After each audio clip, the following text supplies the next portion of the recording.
Hello student, आज की जो वीडियो लेक्चर है उसमें हम चैप्टर 4 चल रहा था और चैप्टर 4 में एक्सरसाइज हम 4.4 तक कंप्लीट कर लिया था। आज हम एक्सरसाइज 4.5 में बात करेंगे और उससे पहले कुछ चीजों को स्टडी करेंगे कि कुछ चीजें जो इस चैप्टर में इस एक्सरसाइज में जरूरी है। तो अभी तक हमने सारणिक को पढ़ लिया है। आज जो हम टॉपिक पढ़ेंगे वो पढ़ेंगे यूक्लिड सेकंडस यानी एडजॉइंट ऑफ मैट्रिक्स के बारे में हम आज स्टडी करेंगे। तो एडजॉइंट ऑफ मैट्रिक्स को कैसे कैलकुलेट करते हैं और एडजॉइंट ऑफ मैट्रिक्स होता क्या है उसके बारे में आज हम लोग स्टडी करेंगे।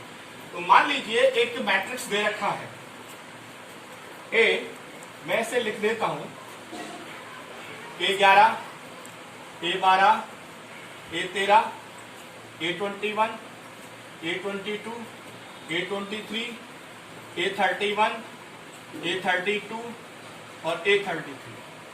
ये एक मैट्रिक्स है जो 3x3 का दे रखा है। इस मैट्रिक्स से मैंने आपको कल माइनस को निकालना बताया था कि हम माइनस को कैसे निकाल सकते हैं, उपसारणिक को कैसे कैलकुलेट कर सकते हैं। तो हमने कल पढ़ा था माइनस उपसारणिक के लिए अगर हमें उपसारणिक पता करना हो तो हमने एक फॉर्मूला आपको ड्राइव कराया था कि अगर Aij पता करना हो, क्या पता करना हो, तो उसको ऐसे लिखा जाता है -1 पर i plus J into minus of I J. ये कल मैंने फॉर्मूला ड्राइव कराया था आपको माइनस के लिए। इसी प्रोसेस से पहले हम इस जो मैट्रिक्स दे रखा है इसके सारे माइनस के बारे में पता कर लेते माइनस को पता कर लेते हैं। माइनस को पता करने के बाद में हम इसके कोफैक्टर्स को भी निकाल सकते हैं।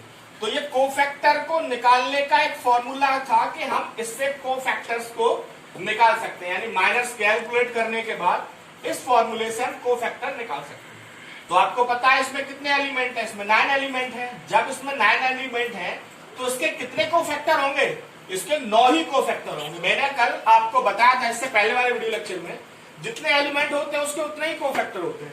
तो इसके कितने कोफैक्टर होंगे, 9। तो कोफैक्टर को निकालने का प्रोसेस क्या है, ये फॉर्मूला है कोफैक्टर को कैलकुलेट करने का। अब मान लीजिए कि आपने इस फॉर्मूले से कोफैक्टर्स निकाल लिए और उन कोफैक्टर्स को आपने इनकी जगह पर प्लॉट कर दिया, तो उससे एक नया मैट्रिक्स बना जिसको मैंने बी माना है। क्या माना है, बी। और उन कोफैक्टर्स को मैंने यहां रख लिया है A11, A12, A13, A21, A22, A23, A31, A32, A33। ये मैट्रिक्स कौन सा है, ये जो मैट्रिक्स मैंने बनाया है बी, ये कोफैक्टर्स का मैट्रिक्स है। किसका मैट्रिक्स है, कोफैक्टर्स का, जिससे कोफैक्टर्स को रखने के बाद ये मैट्रिक्स आया है। अगर अब मुझे एडजॉइंट को पता करना है, किसको पता करना है, एडजॉइंट को, तो मैं कैसे लिखूंगा, एडजॉइंट क्या निकालना है, ए का। किसका निकालना है, ए का। जब हम एडजॉइंट को पता करेंगे तो एडजॉइंट जो है इस मैट्रिक्स का ट्रांसपोज होता है जो हमने कोफैक्टर से बनाया है। यानी कोफैक्टर्स के मैट्रिक्स का अगर हम ट्रांसपोज कर दें तो वो किसमें कन्वर्ट हो जाएगा, एडजॉइंट में। तो जब हमें एडजॉइंट को लिखना है तो एडजॉइंट ए इक्वल्स टू, इसका ट्रांसपोज कर दीजिए बी का, यानी कि जो रो है उसको कॉलम बना दीजिए। A11, A12, A13, A21, A22, A23, A31, A32 और A33। यही आपका एडजॉइंट है। यानी कि अगर हमें एडजॉइंट पता करना हो तो सबसे पहले जो गिवन मैट्रिक्स है उसके क्या निकालते हैं, कोफैक्टर्स निकालते हैं इस फॉर्मूले से। कल मैंने आपको कोफैक्टर्स को निकालना बताया था।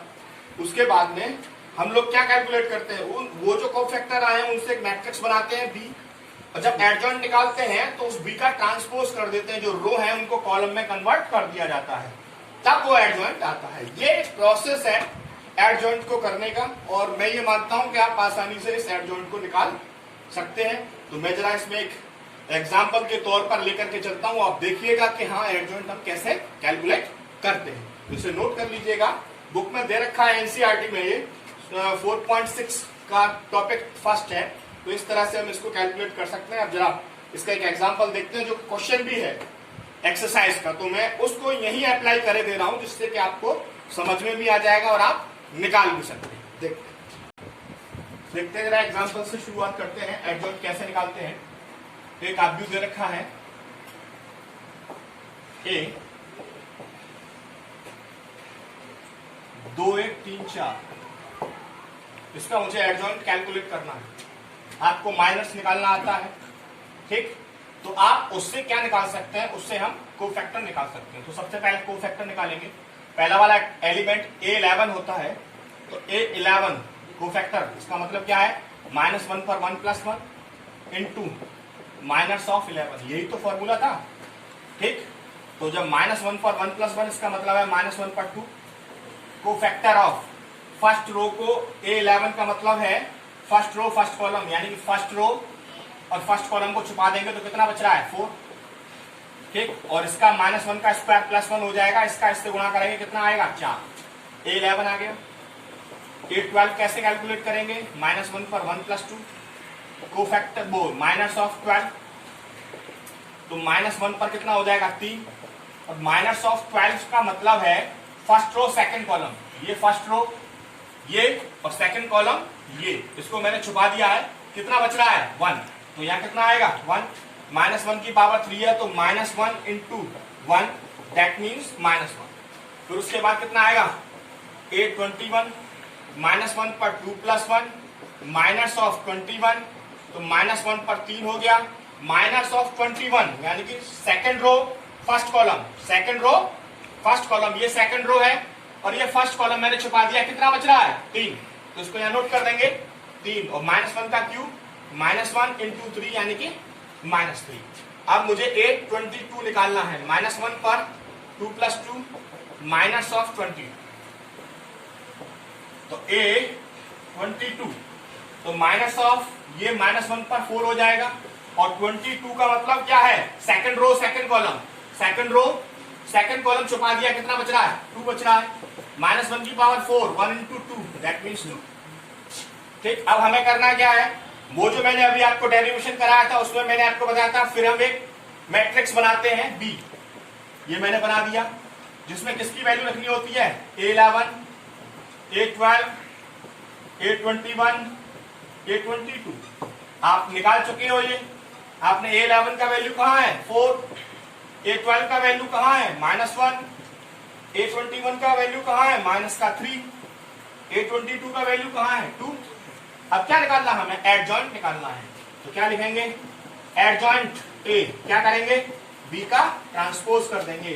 तो जो B है, जो रो है, उसका कॉलम बना दीजिए, 4 -1 -3 2। इस तरह से हम इसका एडजॉइंट निकाल सकते हैं। ये प्रोसेस है एडजॉइंट को कैलकुलेट करने का, आप इसे आसानी से कर सकते हैं। मैं ये मानता हूं कि समझ में आ गया होगा कि एडजॉइंट को कैसे कैलकुलेट करते हैं। ये उसका एग्जांपल था, इस तरह से आप एडजॉइंट को निकाल सकते हैं। अब इसके बाद में कुछ थ्योरम्स हैं जिनके बारे में मैं बात करूंगा। तो थ्योरम्स फर्स्ट जो कह रही है वो एनसीईआरटी का, उसने कहा है यदि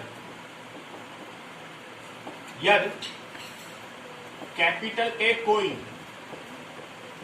एन कोटिका, इसका है एन कोटिका आव्यूह है, ठीक। अगर ये एन कोटिका आव्यूह है, यानी कुछ भी ऑर्डर हो सकता है, तो थ्योरम ने कहा है कि A × एडजॉइंट A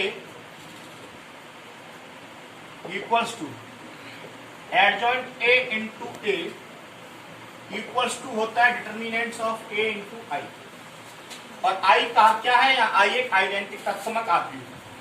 ये प्रॉपर्टी फर्स्ट कह रही है, यानी थ्योरम नंबर फर्स्ट ने कहा है, तो ये ध्यान में रखना है।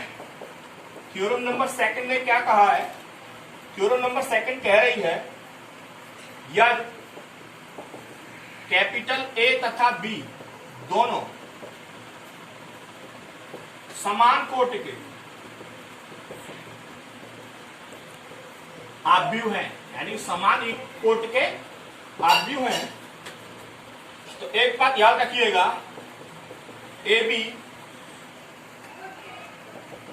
बराबर BA, यानी कि AB का जो मल्टीप्लिकेशन आएगा और BA का जो मल्टीप्लिकेशन आएगा वो भी कैसा होगा, समान कोटि का होगा। ठीक। उसके बाद में थ्योरम नंबर 3 में मैं जो बता रहा हूं उसने ये कहा है कि यदि ए तथा बी दो आव्यूह हैं, यानी कि दो मैट्रिक्स हैं, तो अगर हम दोनों का मल्टीप्लिकेशन के बाद डिटर्मिनेंट कैलकुलेट करें, उनका जो डिटर्मिनेंट है वो determinant of A into determinant of B के बराबर होगा। ये हमसे थ्योरम नंबर 3 कह रहा। ये कुछ प्रॉपर्टीज हैं जिनको हमें मेमोरेबल रखना है, जो कि वहां पर इसको सॉल्व करने में हमें हल करने में थोड़ी सी सहायता करेगी। इसके बाद में एक जो मेन बात है वो है ये, इसने ये कहा है एनसीईआरटी ने, एक सिंगुलर मैट्रिक्स के बारे में बात कर लेते हैं। सिंगुलर यानी कि व्युत्क्रमणीय।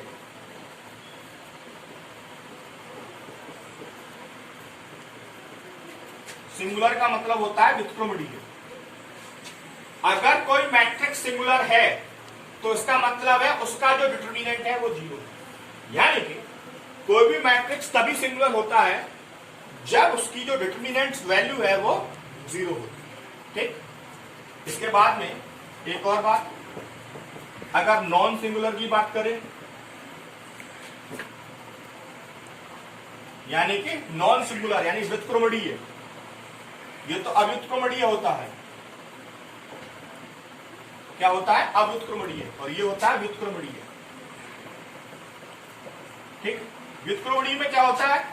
व्युत्क्रमणीय में जो डिटर्मिनेंट की वैल्यू है वो 0 नहीं होती, यानी कि वो नॉन सिंगुलर होता है। तो एक बात क्लियर है कि नॉन सिंगुलर में डिटर्मिनेंट्स की जो वैल्यू है वो नॉट इक्वल टू 0 होगी, और सिंगुलर में जो डिटर्मिनेंट्स की वैल्यू है वो इक्वल 0 होगी। यानी इसको हिंदी में बोलते हैं अव्युत्क्रमणीय और उसको बोलते हैं व्युत्क्रमणीय। इससे एक बात क्लियर हो जाती है कि हम केवल उन्हीं का इनवर्स ज्ञात कर सकते हैं जिनकी determinant value not equal to 0 होती है, और जिनकी डिटर्मिनेंट वैल्यू 0 होती है हम उनका इनवर्स ज्ञात नहीं कर सकते। ठीक। तो एक प्रोसेस है करने का। ये 3-4 थ्योरम है जिनके बारे में मैंने आपको स्टडी कराया है कि ये पॉइंट्स जो है हमें इस एक्सरसाइज को करने में सुविधा देंगे, जिनको हम करने से हमें जल्दी से हम इसको कर सकते हैं। अब इसके बाद में एक बात आती है, हमने अभी तक एडजॉइंट को पढ़ लिया है। एडजॉइंट को पढ़ने के बाद इसमें एक टॉपिक रह गया है, वो है इनवर्स कैलकुलेट करना। तो अब इसके बाद में हम इनवर्स के बारे में बात करेंगे कि इनवर्स को हम कैसे कैलकुलेट कर सकते हैं। तो इसको पॉज करके नोट कर लीजिएगा और देखते हैं कि इनवर्स को हम कैसे कैलकुलेट करते हैं। आप जो बात करेंगे वो है इनवर्स ऑफ मैट्रिक्स के बारे में, यानी कि आव्यूह का व्युत्क्रम ज्ञात करना, यानी कि ए इनवर्स को फाइंड करना कि हम ए इनवर्स को इनवर्स ऑफ मैट्रिक्स में कैसे फाइंड कर सकते हैं। तो ए इनवर्स को फाइंड करने के लिए मैं आपको थोड़ा सा डिटेल में बता देता हूं कि हम ए इनवर्स को कैसे फाइंड कर सकते हैं। तो मान लीजिए कि ए इनवर्स को फाइंड करते समय माना एन कोटिका एक व्युत्क्रमणीय, ये मैं आपको बता चुका हूं, आव्यूह ए है। क्या है? ठीक। तथा एन कोटिका ही एक तत्समक आव्यूह कौन सा है? आई है। ये कुछ चीजें हैं जो मैं मान लेता हूं। तो हमने कुछ चीजें इससे पहली वाली एक्सरसाइज में पढ़ी थी। एक इन्वर्टेबल मैट्रिक्स पढ़ा था हमने। मैंने आपको बताया था कि इन्वर्टेबल मैट्रिक्स में A B equals to B A equals to I होता है। ये मैं आपको वहां करा चुका हूं। हर एक चीज का एक कॉन्सेप्ट होता है।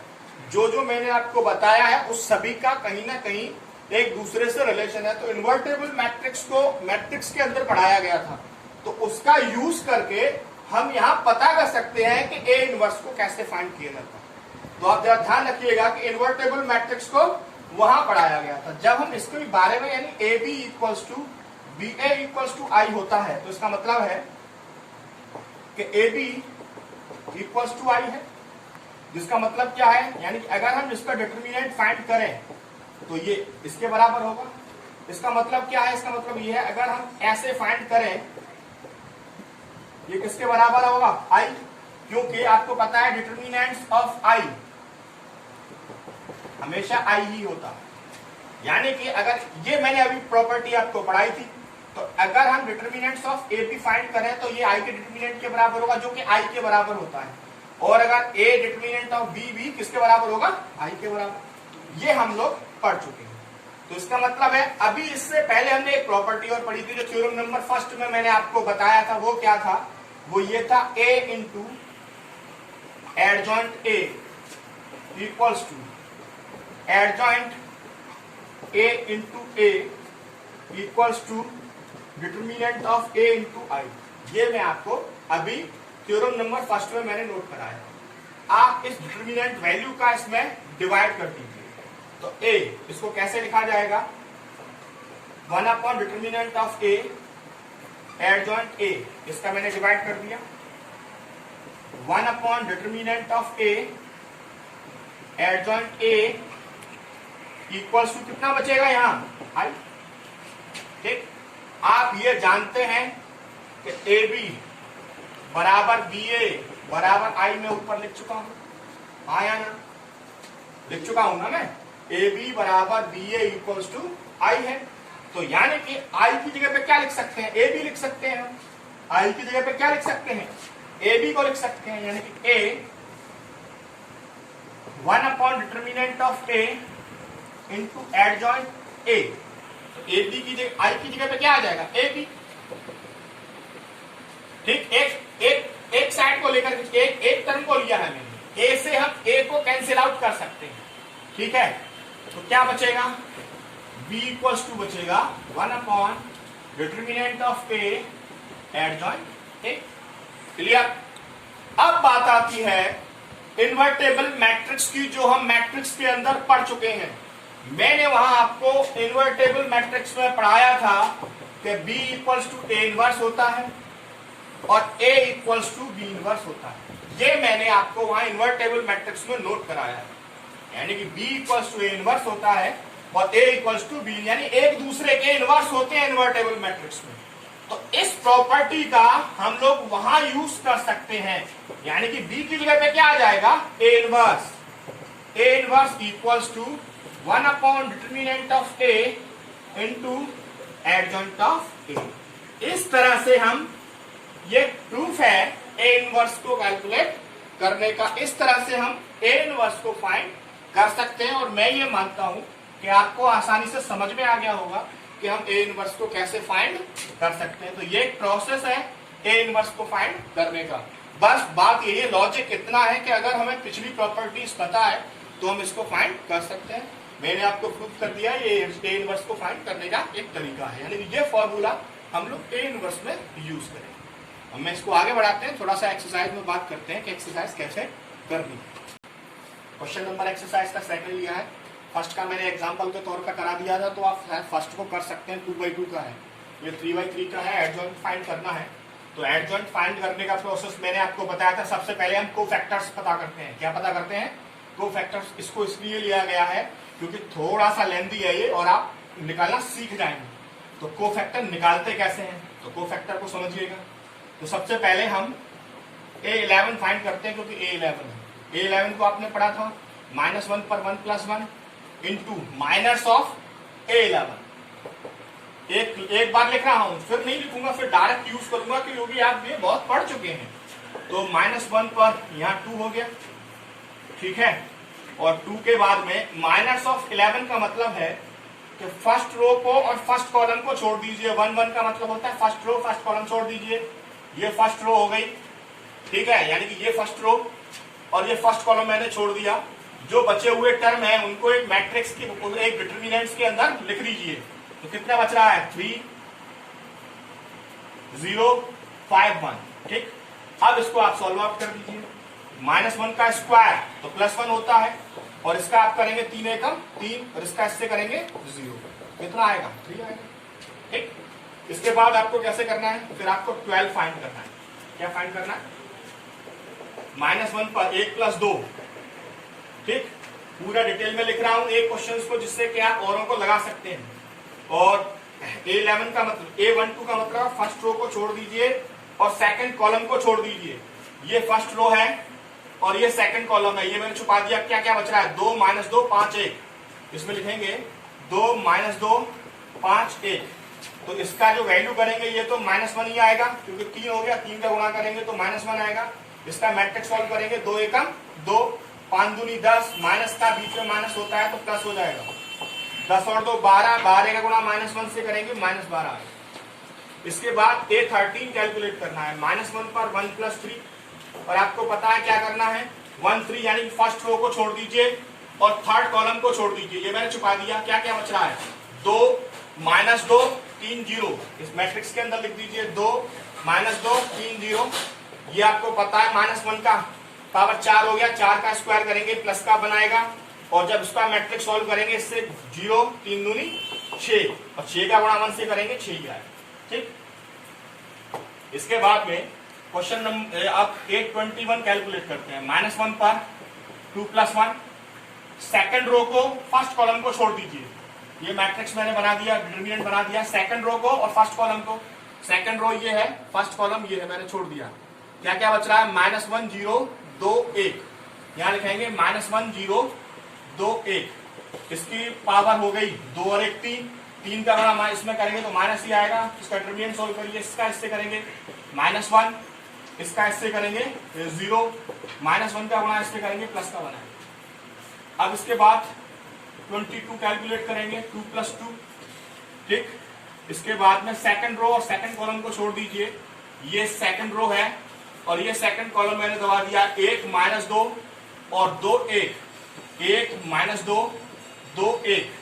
ठीक। इसका जब गुणा करेंगे 2 और 2 4, 4 का -1 से करेंगे तो प्लस का 1 आएगा इनटू, और इस मैट्रिक्स को सॉल्व करेंगे 1 1 1, 2 और 2 4 प्लस का 4 और 1 5 आएगा। फिर उसके बाद A23 कैलकुलेट करेंगे। -1 पर 2 + 3। आपको पता है सेकंड रो को छोड़ेंगे थर्ड कॉलम को। ये सेकंड रो और ये थर्ड कॉलम। क्या बच रहा है? 1 - 2 -1 0, 1 - 2 -1 0। इसका जब गुणा करेंगे 3 और 2 5 तो -1 ही आएगा, और इस मैट्रिक्स को सॉल्व करेंगे इसका इससे 0, 2 और 2 माइनस का गुणा इससे करेंगे प्लस का 2 हो जाएगा। 23 आ गया। अब इसके बाद में आप A31 कैलकुलेट कर सकते हैं। -1 पर 3 + 1, थर्ड रो को और फर्स्ट कॉलम को छोड़ दीजिए। ये थर्ड रो है और ये फर्स्ट कॉलम मैंने छोड़ दिया। 4 टर्म बच रहे हैं। -1 3, इसमें लिखेंगे -1 3 2 5। ठीक। 3 पे 3 और 1 4 हो गया तो प्लस का 1 आएगा। प्लस के 1 के साथ में जब गुणा करेंगे मैट्रिक्स सॉल्व करिए, -5 3 दूनी 6, -11 आ गया। A31 के बाद में A32 कैलकुलेट कर लीजिए। -1 पर 3 + 2, और इसमें थर्ड रो को सेकंड कॉलम को छोड़ दीजिए। थर्ड रो सेकंड कॉलम मैंने दबा दिया, बीच वाला ये खत्म हो गया। क्या बचेगा? 1 2 2 5, 1 2 2 5। इसकी वैल्यू करेंगे -1 आएगी, 3 और 2 5 हो गया, 5 एकम 5, माइनस का 4, 5 में से 4 गया 1, -1 आया। A30 क्या निकालें? 3, -1 पर 3 + 3 कर लेंगे, और थर्ड रो और थर्ड कॉलम को फिर छोड़ दीजिए। थर्ड रो ये, थर्ड कॉलम ये। क्या बचेगा? 1 2 -1 3, तो 3 और 3 6 हो गया, प्लस का 1 आया। इसका गुणा करेंगे 3 एकम 3 और प्लस का 2, 3 और 2 5। ये वैल्यू मैंने यहाँ कैलकुलेट कर दिया। सारे कोफैक्टर्स मैंने कैलकुलेट कर लिए। अब आपको करना क्या है? आपको कुछ नहीं करना, बस हमें एक मैट्रिक्स बनाना है B। ये B बना दिया। इसमें आपको पता है यहाँ आता है A11, A12, A13, A21, 22, 23, 31, 32, 33। ठीक। इसमें आप वैल्यू को पुट कर दीजिए जो आई है। तो A11 की वैल्यू कितनी है? 3। 12 की वैल्यू कितनी है? -12। 13 की वैल्यू कितनी है? 6। 21 का कितना है? 1। 22 का वैल्यू कितना है? 5। 23 का वैल्यू कितना है? 2। 31 का कितना है? -11। और 32 का कितना है? -1। और 33 का कितना है? 5। अब मुझे क्या कैलकुलेट करना है? एडजॉइंट। तो आपको पता है एडजॉइंट A क्या होगा? B का ट्रांसपोज होगा। क्या होगा? B का ट्रांसपोज। तो B का ट्रांसपोज कर दीजिए। जो रो है उनको कॉलम बना दीजिए। 3 माइनस 12 6, 1 5, 2 माइनस 11 माइनस 1 5। ठीक, ये इसका एडजॉइंट है। मैं जरा एक बार आंसर चेक कर लेता हूं कि इसका आंसर कितना है। एक्सरसाइज 4.5 है जिसका है 3 minus 12 6 1 5 2 minus 11 minus 1 5 correct answer है। और इस तरह से आप इसका एडजॉइंट निकाल सकते हैं। ये मैंने आपको एडजॉइंट कैलकुलेट करना बता दिया है कि हम एडजॉइंट को इस तरह से निकाल सकते हैं। ये एक प्रोसेस है एडजॉइंट को कैलकुलेट करने का। तो फर्स्ट क्वेश्चन मैंने सेकंड कर दिया, फर्स्ट आप अपने आप कर लेंगे। आगे देखते हैं इसमें क्वेश्चंस को और क्या कह रहा है। क्वेश्चन नंबर 3 में बात करते हैं। ये एक मैट्रिक्स दिया है A इक्वल्स टू। तो पहले मैं इसका एडजॉइंट पता कर लेता हूं। एडजॉइंट पता करने के लिए मुझे पता है इसके मुझे कोफैक्टर्स कैलकुलेट करने होंगे। कोफैक्टर का मतलब है A11। A11 का मतलब क्या है? -1 पर 1 + 1। ठीक, माइनस ऑफ क्या A11। तो A11 का मतलब है फर्स्ट रो और फर्स्ट कॉलम। तो कितना आएगा? माइनस का 6। इसका ऐसे करेंगे -6 आएगा। और फिर उसके बाद A12 -1 पर 1 + 2 माइनस ऑफ 12। माइनस ऑफ 12 का मतलब first row second column. First row second column छुपा देंगे, कितना आएगा? माइनस का 4। ये इससे प्लस का 4 हो जाएगा। उसके बाद कितना? A21। A21 का मतलब है -1 पर 2 + 1 और minus of second row first column. ये सेकंड रो है और ये फर्स्ट कॉलम छुपा देंगे, कितना आएगा? 3 आएगा। 2 और 1 3 -3 हो जाएगा। इसके बाद A22 कैलकुलेट करेंगे। -1 पर 2 + 2 माइनस ऑफ 22 यानी कि सेकंड रो सेकंड कॉलम। ये सेकंड रो है, ये सेकंड कॉलम में कितना आएगा? 2 आएगा। इसका इससे करेंगे तो प्लस कर दिया। ठीक, अब इसके बाद मैंने आपको बताया था एक मैट्रिक्स बनाते हैं अभी जिसमें A11 A12 A21 A22 का वैल्यू पुट कर देते हैं। तो A11 कितना आया आपके पास? -6। A12 कितना आया? 4। A21 कितना आया? -3। A22 कितना आया? 2। अब मुझे क्या फाइंड करना है? एडजॉइंट पता करना है। तो एडजॉइंट A, आपको पता है एडजॉइंट जब हम कैलकुलेट करते हैं तो उसमें क्या कर देते हैं? B का ट्रांसपोज कर देंगे। तो एडजॉइंट ऑफ A, B का ट्रांसपोज कर दीजिए। -6 4 -3 2। ये आपका एडजॉइंट मैंने निकाल दिया। अब बात करते हैं, अब इसमें मैं एक थोड़ी सी एक चीज और पता कर देता हूं।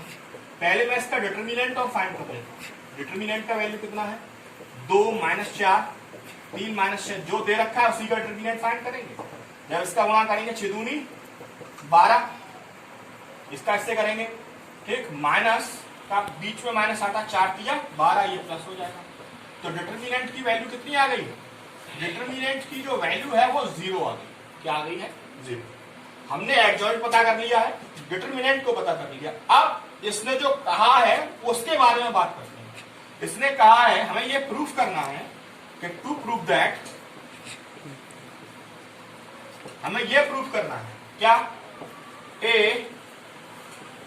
Adjoint A equals to adjoint A into A equals to determinant of A equals to I।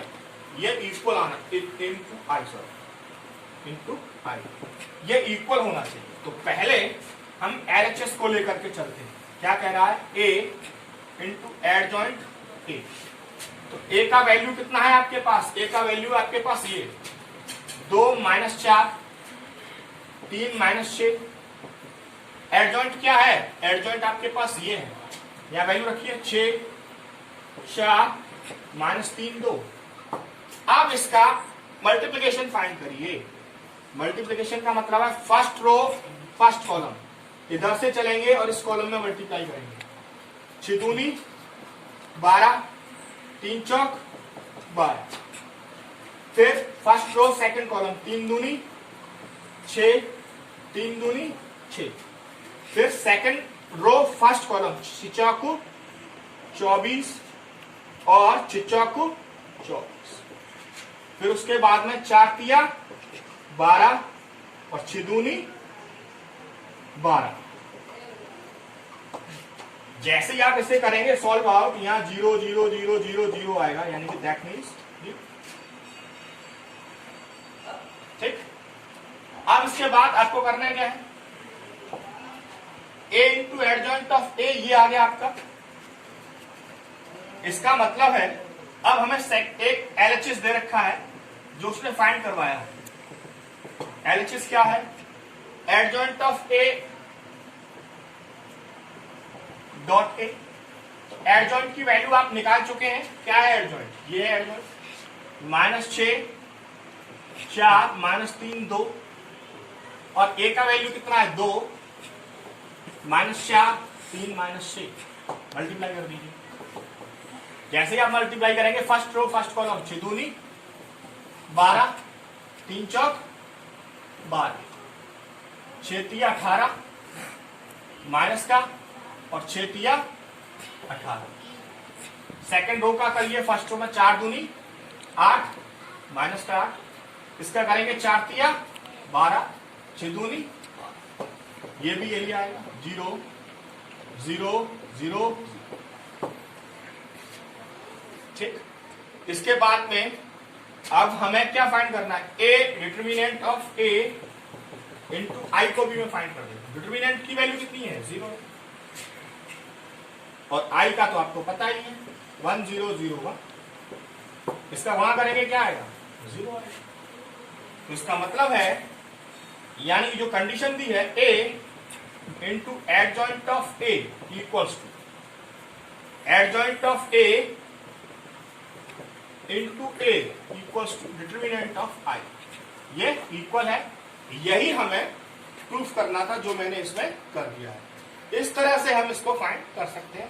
एक पार्ट मैंने कैलकुलेट कर दिया है और इसका एक पार्ट जो है आपको कैलकुलेट करना, जो लंबा क्वेश्चन नंबर 4 है, क्योंकि थोड़ा सा समय लगेगा उसमें। वो फैक्टर पता करेंगे, फिर एडजॉइंट निकालेंगे, फिर इस प्रॉपर्टी को सेटिस्फाई कराएंगे। इस तरह से आप क्वेश्चन नंबर 3 को 4th को कर सकते हैं। सिंपल है, आसानी से किया जा सकता है, आप आसानी से इसको कर सकते हैं। अगर कोई प्रॉब्लम आ रही है तो आप मुझे कमेंट बॉक्स में लिख सकते हैं। तो आज क्वेश्चन नंबर 3 तक बात हुई थी। इसके बाद में जरा देखते हैं क्वेश्चन नंबर 4, 5, 6 में क्या कह रहा है। क्वेश्चन नंबर 6 से लेकर के 10 तक वो हमसे इनवर्स फाइंड करवा रहा है कि आप इसका व्युत्क्रम यानी ए इनवर्स फाइंड कर दीजिए। तो मैंने क्वेश्चन नंबर 7 लिया है और मैं इसको थोड़ा सा जल्दी से प्रूफ करूंगा। आप कोशिश करिएगा कि आपके समझ में आ जाए, क्योंकि आप इतना स्टडी कर चुके हैं, हमें आसानी से पकड़ में आ जाएगा। तो सबसे पहले जब हम ए इनवर्स फाइंड करते हैं तो सबसे पहले हम इसका डिटर्मिनेंट वैल्यू चेक करते हैं। मैंने आपको बताया था सिंगुलर और नॉन सिंगुलर, जिसका डिटर्मिनेंट 0 नहीं होता उसी का हम ए इनवर्स फाइंड कर सकते हैं। अगर इनका डिटर्मिनेंट वैल्यू 0 हो जाता है तो हम उसका ए इनवर्स फाइंड नहीं कर सकते। ये आप हमेशा याद रखिएगा। 1 0 0 2 2 0 3 4 5। अब मैं इसका डिटर्मिनेंट वैल्यू फाइंड करूंगा तो आपको पता है डिटर्मिनेंट पता करना 1, इसका इससे 5 दूनी 10, इसका इससे माइनस का 0 -2, इसको छोड़ देंगे, इसका इससे 0, इसका इससे माइनस का 0, प्लस का 3, इसका इससे 0, इसका इससे 0। तो 10 आएगा इसका डिटर्मिनेंट वैल्यू, यानी कि ए नॉट इक्वल टू 0। अतः ए इनवर्स क्या कर सकते हैं? ज्ञात किया जा सकता है। एक बात क्लियर हो गई। अगर ये यहां 0 हो जाता तो क्वेश्चन यही खत्म हो जाता है। ए इनवर्स फाइंड नहीं कर सकते।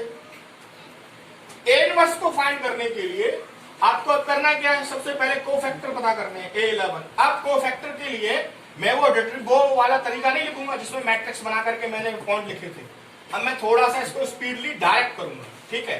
तो अब जरा देखिएगा, -1 पर 1 + 1, और वैसे मैं इसको डायरेक्ट लिख सकता हूं क्योंकि मैंने आपको इससे पहले जो एक्सरसाइज पढ़ाई थी उसमें बताया था कि जब हम कोफैक्टर्स कैलकुलेट करते हैं तो माइनस का तो कोई चिन्ह नहीं होता, लेकिन कोफैक्टर्स का चिन्ह होता है। कोफैक्टर्स में केवल ये 4 वैल्यू ही नेगेटिव आती है और सब पॉजिटिव आता है, यानी कि ये सॉरी ये और ये वैल्यूज केवल नेगेटिव होती हैं और सब पॉजिटिव होता है। ये मैं आपको पहले बता चुका हूं। तो एक तो हम डायरेक्टली लिख सकते हैं, फिर भी मैंने आपको यहाँ इसको नेगेटिव पॉजिटिव को थोड़ा सा कर दिया है। तो जब मैं फर्स्ट रो फर्स्ट कॉलम को छोड़ेंगे, यानी कि इसे और इसे छोड़ दिया, 5 दूनी 10 -0, इसका इससे करेंगे प्लस का 1 हो जाएगा तो 10 आएगा। A 12 -1 पर 1 + 2। अब मैं डायरेक्ट लिखूंगा, फर्स्ट रो सेकंड कॉलम को छोड़ देंगे, यानी फर्स्ट रो आपने ये और ये छोड़ा था, अब आप इसे और इसे छोड़ दीजिए। इसका इससे करिए 5 और इसका इससे करेंगे 5 तो 0 हो जाएगा। इसका इससे करेंगे 0 आएगा और 0 का 0 से करेंगे 0 आएगा। ठीक। A 13 -1 पर 1 + 3, फर्स्ट रो और सेकंड कॉलम, फर्स्ट रो ये है और फर्स्ट रो ये और थर्ड कॉलम ये, इसका इससे करेंगे 0, इसका इससे करेंगे 0, 0 माइनस 0 तो ये भी 0 आएगा। ठीक, इसके बाद में A21 माइनस 1 पर 2 प्लस 1, जब इसे कैलकुलेट करेंगे 21 का मतलब है सेकंड रो फर्स्ट कॉलम, ये सेकंड रो छोड़ दीजिए और ये फर्स्ट कॉलम छोड़ दीजिए, 5 दूनी 10 माइनस 0, तो 10 माइनस 0, 2 और 1 3, माइनस 1 बचेगा, माइनस 1 का गुणा करेंगे माइनस का 10 आएगा। A22 माइनस 1 पर 2 प्लस 2 और सेकंड रो सेकंड कॉलम को छोड़ देंगे यानी कि सेकंड रो, ठीक, और किसको सेकंड कॉलम यानी कि इसे और इसे छोड़ देंगे, तो इसका इससे करेंगे 5 एकम 5 माइनस इसका इससे करेंगे 0 आएगा, ये प्लस का हो जाएगा तो 5 ही आएगा। A23 माइनस 1 पर 2 प्लस 3, सेकंड रो को और थर्ड कॉलम को छोड़ दीजिए, ये सेकंड रो है ये थर्ड कॉलम है, इसका इससे करेंगे 0, इसका इससे करेंगे 0, ठीक, कितना आएगा 0 ही आएगा। अब A31 निकालेंगे, माइनस 1 पर 3 plus 1, third row first column को छोड़ दीजिए, ये थर्ड रो है ये फर्स्ट कॉलम है, 4 दूनी 8, 3 दूनी 6, 8 माइनस 6, 3 और 1 4 प्लस का 1, 8 में से 6 गया तो 2 आएगा। A32 माइनस 1 पर 3 plus 2, third row second column, ये थर्ड रो और ये सेकंड कॉलम को छोड़ देंगे इसे और इसे, इसका इससे करेंगे 4, इसका इससे करेंगे 0, 4 माइनस 0, 3 और 2 5 तो माइनस का 4 आएगा। इसके बाद A33 और फाइंड कर लीजिए, माइनस 1 पर 3 प्लस 3 और थर्ड रो थर्ड कॉलम, इसे और इसे छोड़ देंगे, ये और ये, इसका इससे करेंगे 2 माइनस 0 तो कितना आएगा 2 आएगा। आपको क्या पता है, आपको पता है कि बी बनाना है, बी में क्या आएगा A11 A12 A13 A21 A22 A23 A31 A32 A33, इनके वैल्यूज पुट कर दीजिए आप। जैसे आप इसके वैल्यू पुट करेंगे, A11 का कितना आया 10, A12 का कितना आया 0, A13 का कितना आया 0, A21 का कितना आया माइनस का 10, A22 का कितना आया 5, A23 का कितना आया 0, A31 का 2, 32 का माइनस 4 और 33 का 2। क्या फाइंड करना है हमें, एडजॉइंट। जब हम एडजॉइंट की बात करेंगे तो बी का क्या कर देंगे ट्रांसपोज, तो यहां से बी का ट्रांसपोज कर दीजिए, रो को कॉलम बना दीजिए, 10 0 0 माइनस 10 5 0 2 माइनस 4 2, ठीक। अब हमें क्या पता करना है, ए इनवर्स, तो A inverse equals to 1 upon determinant of A into adjoint of A, तो 1 अपॉन डिटरमिनेंट की वैल्यू कितनी है 10, तो 1/10 और एडजॉइंट कितना है 10 0 0 माइनस 10 5 0 2 माइनस 4 2। आप चाहें तो 10 का डिवाइड कर दीजिए, क्या कर दीजिए 10 का डिवाइड। जैसे ही आपने 10 का डिवाइड किया, यहाँ आएगा 1, यहाँ 0, यहाँ 0, यहाँ माइनस 1, यहाँ 1/2, यहाँ 0, यहाँ 1/5, यहाँ माइनस का 2/5, यहाँ 1/5। यही इसका ए इनवर्स है। इस तरह से हम ए इनवर्स को फाइंड कर सकते हैं। सिंपल तरीका है ए इनवर्स को फाइंड करना, बस एडजॉइंट से एक टर्म आगे बढ़ाना है। ए इनवर्स को ऐसे लिखा जाएगा, डिटरमिनेंट की वैल्यू लिखी जाएगी और भाग देना, ये थोड़ा सा आगे ले जाना और कुछ नहीं है, सिंपल तरीका। तो क्वेश्चन नंबर 10 तक आपको लगाना है ये तो मैंने थोड़ा सा जल्दी कर दिया है, आप चाहें तो उसको लिख सकते, उसको डिटरमिनेंट के हिसाब से माइनस के हिसाब से लिख सकते हैं। इस तरह से हम इस क्वेश्चन को लगा सकते हैं। क्वेश्चन नंबर 10 तक मेरी तरफ से खत्म हो गया है। कल क्वेश्चन नंबर 10 से आगे बात करेंगे और एक्सरसाइज को खत्म करेंगे।